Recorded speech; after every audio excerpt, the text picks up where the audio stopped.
Film के शुरुआत में हमें ब्लेयर विच प्रोजेक्ट वाली वीडियो के बारे में बताया जाता है जो काफी ज्यादा वायरल हो गई। जिसमें कुछ लोगों ने बोकर्सविले नाम की जगह पर ब्लेयर नाम की विच की डॉक्यूमेंट्री वीडियो बनाई और उसी वीडियो के कारण लोग भारी मात्रा में बोकर्सविले आने लगे ताकि ब्लेयर विच को देख सके। अब हम जेफ नाम के आदमी को देखते हैं जो बोकर्सविले में बनी एक पुरानी फैक्ट्री में रहता है। वहीं स्टीफन जिसने ब्लेयर विच पर काफी रिसर्च की है, उसकी पत्नी ट्रिस्टन और एक लड़की एरिका जो कि विच की सोसाइटी से है, वो ब्लेयर विच को अपना गुरु मानती है जिससे वो मिलना चाहती है। इसलिए जेफ उन तीनों को बोकर्सविले ले जा रहा होता है क्योंकि तीनों ब्लेयर विच के बारे में पता लगाना चाहते हैं कि वो सच में एग्जिस्ट करती है या नहीं। वहीं थोड़ी दूर आने के बाद जेफ एक शमशान घाट के पास आता है जहां वो किम नाम की फीमेल को लेने आए होते हैं क्योंकि उनका मानना है कि उसके पास साइकिक शक्ति है, इसलिए वो सभी इस कैंपिंग में उसे भी अपने साथ रखना चाहते हैं। आप सभी सुपरमार्केट से जरूरी का सामान लेकर जंगल में आ जाते हैं जहां उन्हें एक बहुत ही विशाल पेड़ दिखाई देता है जिसे देखकर जेफ कहता है कि ऐसे कैसे हो सकता है, कल तक तो ये पेड़ यहाँ नहीं था, आज कैसे आ गया। लेकिन सभी को लगता है कि जेफ बस उन्हें डराने की कोशिश कर रहा है, इसलिए वो उसकी बात पर ध्यान नहीं देते। जिसके बाद जेफ सारी जगह कैमरा लगा देता है ताकि किसी भी तरह की भूतिया घटना को रिकॉर्ड कर सके।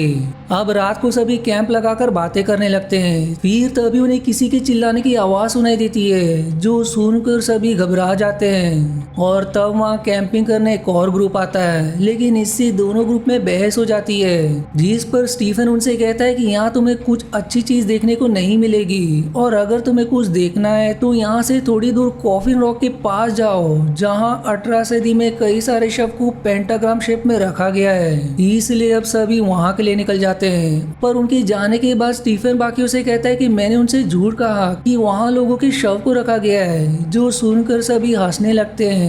जिसके बाद सभी कैंप फायर जलाकर मस्ती मजाक करने लगते हैं। अब अगले दिन जब सभी की आंखें खुलती है तो हर तरफ उन्हें स्टीफन के रिसर्च पेपर्स के टुकड़े पड़े हुए दिखाई देते हैं। साथ ही जेफ का सारा कैमरा भी किसी ने तोड़ दिया था, जिसे देखकर सभी को लगता है कि ये काम वही ग्रुप का है। तब किम कहती है कि यहाँ से थोड़ी दूर वो सारी टेप्स है जो जेफ के कैमरा ने रिकॉर्ड की है, इसलिए वो तुरंत वहां जाकर देखते हैं जहां उन्हें सारे टेप्स मिल जाते हैं। और तभी ट्रिस्टन को ब्लीडिंग शुरू हो जाती है, इसलिए सभी तुरंत उसे हॉस्पिटल ले जाते हैं जहां उन्हें पता चलता है कि उसका मिसकैरेज हो गया है, जिससे ट्रिस्टन काफी परेशान हो जाती है। इसलिए स्टीफन उसे संभालता है। अब हॉस्पिटल से डिस्चार्ज होने के बाद सभी फिर से ब्रूक्सविले आ जाते हैं जहां जेफ सभी को जंगल के बीच पुरानी फैक्ट्री में लेकर आता है और उस फैक्ट्री में आने के बाद स्टीफन ट्रिस्टन को ऊपर के कमरे में आराम करने के लिए ले जाता है जहां फिर वो स्टीफन से कहती कि मैंने एक सपना देखा था कि एक लड़की पानी में डूबी हुई है जो मुझे डराने की कोशिश कर रही थी। जिस पर स्टीफन आश्वासन देता है कि तुम्हें बस वहम हुआ होगा, ऐसा कुछ भी नहीं है। इधर जेफ और बाकी नीचे उन सारी टिप्स को देख रहे होते हैं जिसमें उन्हें हल्के से फ्लैश के साथ वही कॉफिन रॉक दिखाई देता है जहां पेंटाग्राम में लाशें होती है, जिसे देखकर सारे लोग एकदम दंग रह जाते हैं। स्टीफन कहता है कि यह हत्या 1800 शताब्दी में हुई थी जो कंफर्म भी नहीं थी, तो आखिर उसका वीडियो इसमें कैसे आ सकता है। जिस पर जेफ कहता है कि मैं बाकी टेप्स भी चेक करता हूँ, शायद कुछ और सुराग मिल जाए। पर तब स्टीफन को घर के बाहर से कुछ आवाजें सुनाई देती है और जब वो दरवाजा खोलता है तो उसे ट्रिस्टन के सपने वाली लड़की उल्टा चलते हुए दिखाई देती है, जिससे घबराकर स्टीफन तुरंत दरवाजा बंद करके ट्रिस्टन के पास आ जाता है जहाँ वो उससे कहती है कि मुझे इस घर में कुछ गड़बड़ी का आभास हो रहा है, हमें तुरंत यहाँ से चले जाना चाहिए। जिस पर स्टीफन कहता है कि हम कल ही यहाँ से निकल जाएंगे। इधर जेफ जब बाकी वीडियो चेक करता है तो उसमें उसे 1:30 बजे से लगभग 4 बजे तक की वीडियो दिखाई ही नहीं देती, जिसे देखकर वो दंग रह जाता है कि आखिर ऐसे कैसे हो सकता है। और वहीं उसे परछाई जैसी आकृति में एक नेकेड फीमेल दिखाई देती है, लेकिन जेफ को उसकी शक्ल ठीक से समझ नहीं आती कि आखिर वो कौन है, इसलिए वो सभी को तुरंत बुलाता है और जब वो उसका रेजोल्यूशन बढ़ाकर देखता है तो वो नेकेड फीमेल कोई और नहीं बल्कि एरिका होती है, जो समझने पर सभी हैरान हो जाते हैं। जेफ अब उससे कहता है कि तुमने ही मेरा कैमरा को बर्बाद कर दिया है, तुम एक विच हो, आखिर तुमने ऐसा क्यों किया। जिस पर वो बचाव में कहती कि मुझे तो याद भी नहीं है कि कल रात सभी के सोने के बाद मैं उठी भी या नहीं। और इतना कहकर वो अपने कमरे में आकर रिचुअल करने लगती है। तब उसके पास किम आती है और एरिका उससे कहती कि मुझे बहुत डर लग रहा है, कुछ तो बहुत बुरा होने वाला है, मेरे शरीर पर अजीब से निशान बन रहे हैं। और जब किम भी अब अपने शरीर को देखती है तो वहाँ भी उसे एरिका जैसे सेम निशान दिखाई देते हैं, जो देख कर वो भी घबरा जाती है कि आखिर उनके साथ हो क्या रहा है। जिसके बाद वो जेफ की वैन लेकर सुपरमार्केट शराब लेने आती है, जहाँ की कैशियर किम के अजीब कपड़े देखकर उसका मजाक उड़ाने लगती है, जिस पर किम को गुस्सा आ जाता है और वो उसका गला दबाते हुए कहती है कि आज के बाद मेरा मजाक उड़ाने के बारे में सोचना भी मत। अब अगले सीन में किम जब वैन से वापस फैक्ट्री जा रही होती है तभी उसके सामने अचानक कुछ बच्चे आ जाते हैं, जिन्हें बचाने के चक्कर में वैन पेड़ से टकरा जाती है। लेकिन जब किम वैन से बाहर आकर उन्हें देखती है तो वहाँ कोई बच्चे नहीं होते, जो समझने पर अब उसे डर लगने लगता है, इसलिए तुरंत वैन लेकर फैक्ट्री आती है। अब अगले दिन स्टीफन ट्रिस्टन के कमरे में आकर उससे कहता है कि तैयार हो जाओ, हम घर जा रहे हैं। जिसके बाद वो एरिका को ढूंढने जाता है, पर जब उसकी नजर जेफ की वैन पर पड़ती है तो एकदम हैरान हो जाता है, क्योंकि वैन पूरी तरह से बर्बाद हो चुकी होती है, जो देखकर वो समझ जाता है कि अब वो सभी जंगल से बाहर नहीं जा सकते। तब वहाँ ट्रिस्टन आकर सभी से कहती कि हम सब मरने वाले हैं, क्योंकि जो बच्चे किम के वैन के सामने आए थे मैंने उन्हें भी अपने सपने में देखा था, साथ ही हमारे शरीर पर अजीब निशान बन रहे हैं। और तब जेफ और स्टीफन भी अपना शरीर देखते हैं जिसमें भी वो निशान बन रहा होता है, जिसे देखकर वो दोनों हैरान हो जाते हैं। वहीं उन्हें एरिका भी मिल नहीं रही थी, इसलिए सभी उसे पूरे फैक्ट्री में ढूंढने लगते हैं। और तब एक कमरे में किम को एरिका के कपड़े दिखाई देते हैं। फिर अगले सीन में सभी एरिका के घर पर फोन लगाते हैं, लेकिन हैरानी की बात तो ये थी कि एरिका के पिता की सेक्रेटरी उनसे कहती है कि उनकी कोई बेटी ही नहीं है, तो वो गुम कैसे होगी। जो सुनकर सभी एकदम दंग रह जाते हैं कि आखिर ये सब हो क्या रहा है। फिर तभी जेफ को एक शेरिफ फोन करके कहता है कि तुम्हारे घर के पास कुछ टूरिस्ट का शव पेंटाग्राम शेप में मिला है, इसलिए हम इलाके की तलाशी ले रहे हैं। साथ ही तुम अपने दोस्तों के साथ इस जगह से नहीं जा सकते जब तक हमें ये पता नहीं चल जाए कि इसमें तुम्हारा हाथ है या नहीं। जो सुनकर अब सभी की परेशानी और बढ़ जाती है, क्योंकि ये वही लोग होते जिन्हें स्टीफन ने कॉफिन रॉक के बारे में बताया था। अब सभी परेशान होकर बैठे होते हैं कि आगे वो क्या करेंगे।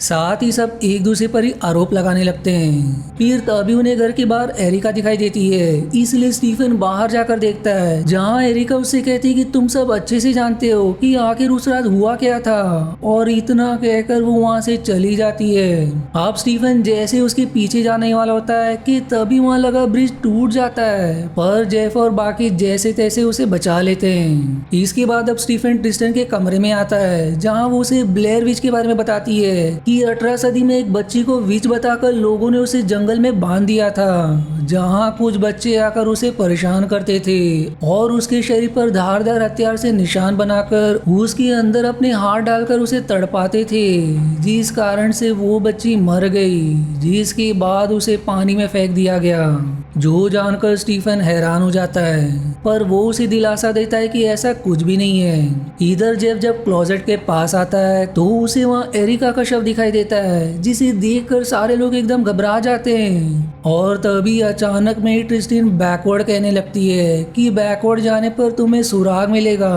जो सुनकर किम जेफ से कहती कि हमें सारे टिप्स को बैकवर्ड में प्ले करना चाहिए, हो सकता है उससे हमें कोई सुराग मिले, इसलिए वो सारी वीडियोस को बैकवर्ड में प्ले करता है।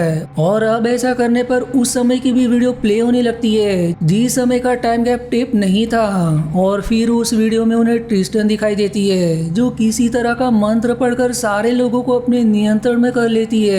और उसके ही नियंत्रण में रहकर सभी ने सारे कैमरा को तोड़ा और रिसर्च पेपर को फाड़ दिया था, जो देखकर अब सारे लोग दंग रह जाते हैं। आप सभी गुस्से में ट्रिस्टन को ही पकड़कर उसका वीडियो बनाते हुए उससे कहते हैं कि तुम अपना अपराध मान लो कि टूरिस्ट और एरिका को तुमने ही मारा है। तब वो कहती कि मैं ट्रिस्टन नहीं हूँ, ये बस उसका शरीर है, और एरिका को मैंने ही मारा है क्योंकि वो मेरी तरह बनना चाहती थी। और अब तुम लोगों की बारी है, मैं तुम लोगों को भी नहीं छोड़ूंगी। यानी कि अब ब्लेयर विच ट्रिस्टन के अंदर आ चुकी है, जो जानने के बाद सभी उसे धमकी देते कि हम तुम्हें ही जिंदा नहीं छोड़ेंगे।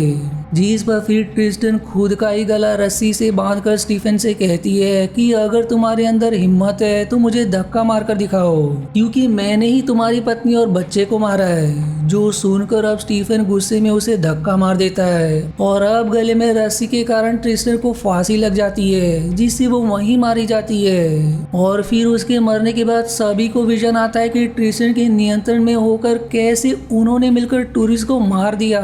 अब इसके बाद पुलिस किम, जेफ और स्टीफन को पकड़ लेती है क्योंकि उनके वैन पर उन्हें टूरिस्ट का खून लगा मिला है और साथ ही फैक्ट्री से एरिका और ट्रिस्टन का शव भी मिलता है। इसलिए पुलिस वाले उनसे पूछताछ करने लगते हैं, जहां तीनों का यही कहना होता है कि हमने ये नहीं किया, ये सब ट्रिस्टन ने हमसे करवाया, हमने उसका वीडियो भी रिकॉर्ड किया है, आप सारे टेप्स देख सकते हो। जिस पर फिर पुलिस वाले उन्हें वो टेप्स दिखाते हैं जिसमें किम ने गुस्से में उस कैशियर का सिर्फ गला नहीं दबाया था बल्कि जान से ही मार दिया था। साथ ही जेफ ने नेकेड होकर एरिका के शव को क्लोजेट में डाल दिया था, जिसे देखकर ऐसा लगता है कि उसने पहले एरिका के साथ जबरदस्ती करके उसे मार दिया। और वहीं उसमें स्टीफन का भी वीडियो होता है जिसमें वो ट्रिस्टन को धक्का देते हुए दिखाई देती है। इसलिए पुलिस को लगता है कि उसने ट्रिस्टन के मिसकैरेज के कारण गुस्से में उसे मार दिया, जो देखकर तीनों एकदम परेशान हो जाते हैं कि ये सब तो हुआ ही नहीं था, ये सारी वीडियोस नकली है। पर पुलिस वाले सबूत के तौर पर वीडियो के बेसिस पर उन तीनों को जेल में बंद कर देते हैं। वहीं हम एंड क्रेडिट सीन में कुछ और लोगों को देखते हैं जो सभी भी बुक्सवेल में ब्लेयर विच के बारे में जानने आए होते हैं, यानी कि ये साइकिल ऐसे ही रिपीट होता रहेगा। और फिर इसी हॉरर एंडिंग के साथ ये मूवी यहीं समाप्त हो जाती है। आशा है आपको मेरी एक्सप्लेनेशन पसंद आई। यदि हाँ तो प्लीज वीडियो को लाइक करना और चैनल को सब्सक्राइब करके सपोर्ट करना ना भूलें। मिलते हैं अगले एक्सप्लेनेशन वीडियो में, तब तक के लिए धन्यवाद दोस्तों।